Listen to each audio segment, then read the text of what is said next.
وہ یہ سوچتے ہیں کہ اگر ہم بالکل اپنا بزنس شروع کریں گے، اگر ان کا کوئی بھائی اس میں شامل ہے اس کو ہٹا دیں گے، الگ شروع کریں گے تو ہم بہت اونچا جائیں گے۔ بالکل غلط ہے، ایسی سوچ بالکل غلط ہے۔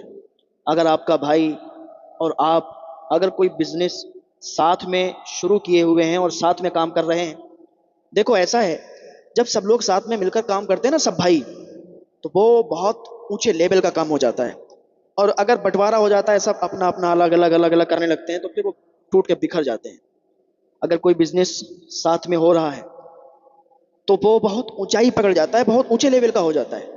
ایسے ہی میں ذکر کر رہا تھا ابھی کہ دو بھائی تھے، تو جب ان کے والد صاحب کام سنبھالتے تھے، جب ان کی عمر ہو گئی تو دونوں بھائیوں کو کام دے دیا۔ ان کا مسالے کا کام تھا۔ دونوں بھائی آرام سے کام کرنے لگے، آرام سے جو ہے اس میں بہت اچھی خاصی آمدنی بھی ہوتی تھی۔ اچھا، جو بھی مال آتا تھا جاتا تھا بکتا تھا یا گھر میں یوز ہوتا تھا، سب لکھا پڑھی میں ہوتا تھا۔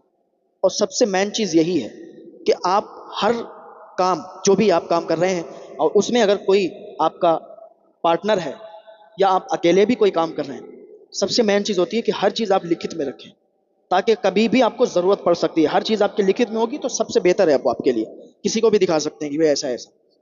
تو یہ دونوں بھائی تھے، اس میں ایک بڑا تھا، وہ سب سے زیادہ کام کرتا تھا، سب سے زیادہ جو ہے کام کر کے، اور چھوٹے کو منع کیا کرتا تھا کہ تم کم جو ہے محنت کرو، باقی تم جو ہے اپنا دھیان دو پیسے وغیرہ لینے پہ، اور جو ہے اس طریقے سے چھوٹے موٹے کام دیا کرتا تھا، بڑے بڑے کام نہیں دیا کرتا تھا۔ بس زیادہ محنت اپنے آپ ہی کرتا تھا، بڑا بھائی تھا۔ اور بڑے بھائی کی ذہنیت بھی الگ ہوتی ہے، ان کی سوچ بھی سب سے الگ ہوتی ہے، ان کے دل میں سب کو لے کر چلنے کی ایک چاہ ہوتی ہے، چھوٹے کی بھی ہوتی ہے، ایسا نہیں ہے۔ سب کا ذہن الگ الگ ہوتا ہے، سب کا دماغ الگ الگ چلتا ہے، تو جب سب بھائی مل کر کام کرتے ہیں تو وہ کام بہت آگے جاتا ہے۔ تو یہ دونوں بھائی مل کر کام کرتے تھے۔ ابھی کیا ہوا، ان کے والد صاحب نے سوچا کہ جب دونوں کی شادیاں کروا دیں گے تو یہ اپنے اپنے ذمہ دار ہو جائیں گے، اور پھر اور زیادہ بہتر کریں گے۔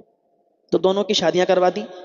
شادیاں ہو گئی، اس کے بعد پھر یہ اپنا بزنس سنبھالنے لگے، اپنا کام کرنے لگے، مسالوں کا کام تھا، ان کا کام چلنے لگا۔ ایک دن چھوٹا بھائی آیا باپ کے پاس اور کہا، ابا میں الگ کام شروع کروں گا۔ تو انہوں نے حیرت سے دیکھا، کہا بیٹے اس سے کیا ہوا، کیا بات ہے کہ تم الگ کام شروع کرو گے؟ کہا ابا میں نے دیکھا ہے کہ جو بڑا والا بھائی ہے وہ پیسے زیادہ رکھتا ہے اور مجھے کم دیتا ہے، وہ پیسے چراتا ہے، وہ پیسے الگ نکالتا ہے، اور کوئی بھی کام لکھت میں نہیں کرتا ہے۔ تو کہا اچھا، تو باپ کو شک ہوا، لیکن بڑے بیٹے سے جا کے ادب کے ساتھ پوچھا، کیونکہ انہیں پورا یقین تھا کہ ہمارا بڑا بیٹا ایسا نہیں ہے، وہ بہت سمجھدار ہے، بہت زیادہ نیک ہے، نمازی ہے، پرہیزگار ہے، تو ایسا کیسے کر سکتا ہے؟ تو ادب کے ساتھ جا کے پوچھا بڑے والے بیٹے سے، بیٹا ایسا ہے کیا؟ وہ چھوٹا والا کہہ رہا تھا کہ وہ پیسے زیادہ رکھتے ہیں، تو کیوں نہ ہم تم دونوں کا بٹوارا کروا دیں، آدھا کام تم سنبھالو آدھا وہ سنبھال لے گا۔ تو بڑے بیٹے نے بڑا افسوس کے ساتھ کہا، ابا ہم تو یہ سوچ بھی نہیں سکتے کہ چھوٹا ایسا کر سکتا ہے۔ ابا ہم کوئی بھی کام کرتے ہیں نا، سب لکھت میں کرتے ہیں، ہمارے پاس ہر کام لکھت میں ہے۔ آپ ابھی ہماری کاپی اٹھا کے دیکھ لو، ہر چیز کہاں سے کیا چیز آئی، کیا مال آیا، کیا بکا، کتنا بکا، کس پر ادھار ہے، کس سے آیا، ابا ہر کام لکھت میں ہوتا ہے۔ اور اس کو پتہ نہیں کس نے چڑھا دیا کہ اسے لگتا ہے کہ میں پیسے رکھتا ہوں، میں زیادہ پیسے یوز کرتا ہوں، بٹوارے میں زیادہ لے لیتا ہوں۔ ابا ابھی تو سب آپ کا ہے، اور ہم اگر بٹوارا کر دیں گے، ہمارا چھوٹا والا جو بھائی ہے نا، اس میں اتنی عقل نہیں ہے کہ وہ اکیلے کام سنبھال سکتا ہے۔ ابا اگر اس کو ہم بٹوارا کر کے نکال دیتے ہیں تو وہ بہت زیادہ اس کا نقصان ہو جائے گا، اس کو کام کی صحیح ترکیب بھی نہیں معلوم ہے، اس کو کام بھی نہیں صحیح آتا ہے، اور پڑھا لکھا بھی نہیں ہے زیادہ، اگر اس کو ہم الگ کرتے ہیں ابا تو اس کے لیے ہی نقصان ہے۔ تو والد صاحب نے کہا، بیٹا مجھے پتا ہے، لیکن کیا کر سکتے ہیں، اس کی ضد ہے کہ وہ الگ ہوگا۔ تو کہا ٹھیک ہے ابا، کوئی نہیں، ہم اس سے بات کرتے ہیں۔ بڑا والا بھائی آیا، اس نے کہا، چھوٹے کیا بات ہے، الگ ہونا کیوں چاہتا ہے، ایک میں کام کرو نا، ساری چیزیں تو لکھت میں ہے۔ تو اس نے کہا، نہیں نہیں بھائی، مجھے الگ کرنا ہے اپنا۔ اس کو یہ لگتا تھا کہ میں الگ کروں گا نا تو میں بہت اونچے لیول کا، میں بس وہ جو ہے بیپاری بن جاؤں گا، بہت اچھا کام چلے گا، پیسہ ہوگا، آمدنی آئے گی، یہ ہوگا وہ ہوگا، تھوڑا اپنی بیوی کے چڑھاوے میں آ جاتا تھا، بیوی کے کہہ سنے میں آ جاتا تھا۔ تو بڑے والے بھائی نے کہا، مجھے کوئی اعتراض نہیں ہے، لیکن افسوس ہوا کہ میرا بھائی بہت نقصان میں جانے والا ہے، اس کو تمیز نہیں ہے کچھ، مال کیسے بیچا جاتا ہے، کیسے لایا جاتا ہے، کیسے کسٹمر کو ڈیل کی جاتی ہے، تو پڑھا لکھا بھی نہیں ہے۔ تو کہا ٹھیک ہے میرے بھائی، میں تم کو الگ کر سکتا ہوں، ٹھیک ہے۔ بٹوارا ہو گیا، دو دکانیں ہو گئی، ایک میں اس کا کام چل رہا ہے، ایک میں اس کا کام چل رہا ہے۔ اب تھوڑے دن تو یہ کام چلتا رہا، لیکن کچھ دنوں کے بعد یہ چھوٹا والا جو تھا نا، اس کا کام ٹھپ ہو گیا، بڑا والا تھا، اس کو ساری کچھ جانکاری تھی، پڑھا لکھا تھا، سب حساب رکھتا تھا اپنا. جب بھی صبح آتا تو پہلے اپنا پورا حساب کتاب کلیئر کرتا، شام کو اٹھتا تو پورا لکھ کے اور کلیئر کر کے پھر اٹھتا تھا. اس کو پڑھا لکھا نہیں تھا اور کوئی زیادہ خاص اس کا کام چلتا نہیں تھا. تھوڑے دن کے بعد اس کا کام ٹھپ ہو گیا. پہلے دکان پر دو مزدور لگے تھے، اب کیا ہوا، مزدور بھی بٹ گئے تھے، ایک ادھر ایک ادھر ہو گیا تھا. اب کیا ہوا، یہ بہت زیادہ نقصان ہو گیا اس کا. بڑے والے بھائی نے اس کو سمجھایا کہ بھائی دیکھو تمہارا نقصان ہو رہا ہے، تم ابھی بھی آ جاؤ ہمارے ساتھ کام کرو، ہم ہیں نا، تمہارے بھائی ہیں، ہمیں تم کیا سمجھتے ہو. اس نے کہا نہیں نہیں نہیں، مجھے اب نہیں کرنا ہے، تمہیں کیسے پتا میرا نقصان ہو رہا ہے، مجھے تو بہت منافع ہو رہا ہے. اس نے بات بنا دی. تھوڑے دنوں کے بعد اتنا زیادہ نقصان ہوا، اتنا زیادہ نقصان ہوا کہ اس پر قرض ہو گیا، قرض میں مبتلا ہو گیا. ایک دن اداس حالت میں اپنے باپ کے پاس آیا اور کہنے لگا بابا بہت زیادہ نقصان ہو رہا ہے، کیا کریں، یہ پیسے بچتے کیوں نہیں ہیں، یہ پیسے رکتے کیوں نہیں ہیں، اور میرا کام اس میں نقصان ہو رہا ہے اور بڑے بھائی کا فائدہ ہو رہا ہے، ایسا کیسے کیوں ہے. تو کہا چلو ٹھیک ہے، اس کو بتانے میں تو سمجھ میں آئے گا نہیں. ان کے باپ نے سوچا کہ ان کو پریکٹیکل کر کے ہی سمجھانا پڑے گا. کہا آج تم دونوں ہمارے ساتھ ہی لیٹنا، ہمارے ساتھ ہی سونا. کہا ٹھیک ہے. تو بڑے والے بھائی کو بلایا اور چھوٹا والا دونوں جو ہے وہیں سو گئے. رات میں ان کے باپ نے کیا کیا، دونوں کے بٹوئے نکال لیے اور دونوں کے بٹوئے میں اشرفیاں تھیں، دونوں کے بٹوئے نکال کے اپنے پاس رکھ لیے. اب جب صبح ہوئی، صبح ناشتہ واشتہ ہوا، اس کے بعد جب چھوٹے والے نے اپنی جیب پر ہاتھ ڈالا نا، اس کو بٹوا نہیں تھا. بٹوا نہ ہونے کی وجہ سے اس نے پورا گھر سر پہ اٹھا لیا. میرا بٹوا کس نے چرایا ہے، میرا بٹوا مجھے پتا ہے اس بڑے والے بھائی نے چرایا ہے، یہ مجھ سے جلتا ہے، اس سے حسد ہے، اس نے میرے پیسے چرائے ہیں، نے ایسا کیا ویسا کیا.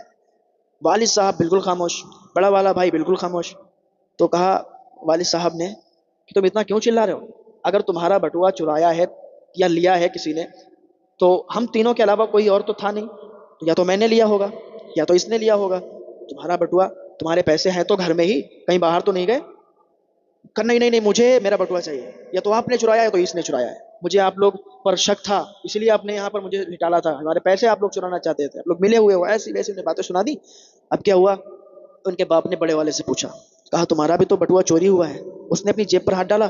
کہا ہاں کوئی بات نہیں، اگر چرایا کسی نے تو میں چوری کا نام نہیں دیتا، میرا بٹوا تھا، گھر اپنا ہے، یا تو آپ نے لیا ہوگا یا اس نے چھوٹے نے لیا ہوگا یا کسی اور نے لیا ہو، گھر میں ہی تو ہے، پیسے خرچ ہو رہے ہیں تو گھر میں ہوں گے، میں اس کو چوری کا نام نہیں دیتا.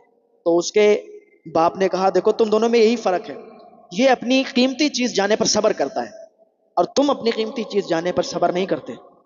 تم صبر نہیں کرتے بلکہ تم جتاتے ہو. تمہارے اندر صبر نام کی چیز نہیں ہے، یہ صبر کرتا ہے اور صبر کرنے کا اس سے پھل ملتا ہے، یہ ہر چیز پر صبر کرتا ہے. اگر انسان کو صبر آ جائے نا تو بہت بڑی اس کے اندر یہ خاصیت پیدا ہو جائے گی، جس کے اندر صبر آ جائے تو وہ دنیا کی ہر چیز سے لڑ سکتا ہے اور اس کو کامیابیوں سے کوئی نہیں روک سکتا. تو جب اس نے یہ بات سنی نا تو بڑے بھائی کے گلے سے لگا، کہا بھائی معاف کر دو، میں غلط تھا.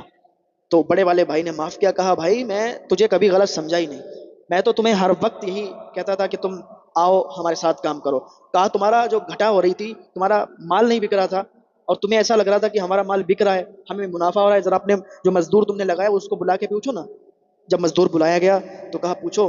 تو مزدور نے بتایا، کہا ہاں آپ کو تو نقصان ہوتا تھا لیکن یہ آپ کے بڑے والے بھائی صبح کو ہر دن آ کے یا شام کو آ کے ہمیں کچھ پیسے دیتے تھے اور وہ پیسے ہم آپ کے مال میں ملا دیا کرتے تھے، تو آپ جب پیسے گنتے تھے تو آپ کو لگتا تھا کہ منافع ہوا ہے. یہ آپ کے بڑے بھائی ہیں جو آپ کو نقصان میں بھی دیکھنا پسند نہیں کر رہے تھے. آپ کو نقصان ہوتا گیا، یہ اپنے مال سے اپنے پیسوں سے آپ کے پیسوں میں اضافہ کرتے تھے، آپ کو لگتا تھا کہ ہمیں منافع ہو رہا ہے. یہ ہیں آپ کے بھائی. تو اس نے پھر سے سینے سے لگا آنسو آیا، کہا بھائی مجھے معاف کرو، میں نے آپ کو غلط سمجھا تھا. دونوں بھائیوں میں پھر سے وہی محبت، پھر سے وہی کام. کہنے کا مطلب یہ ہے کہ اپنا کام اپنے بھائیوں کے ساتھ ہی مل کے کرو، کبھی بھی بھائیوں کے اندر درار نہ آنے پائے ورنہ گھر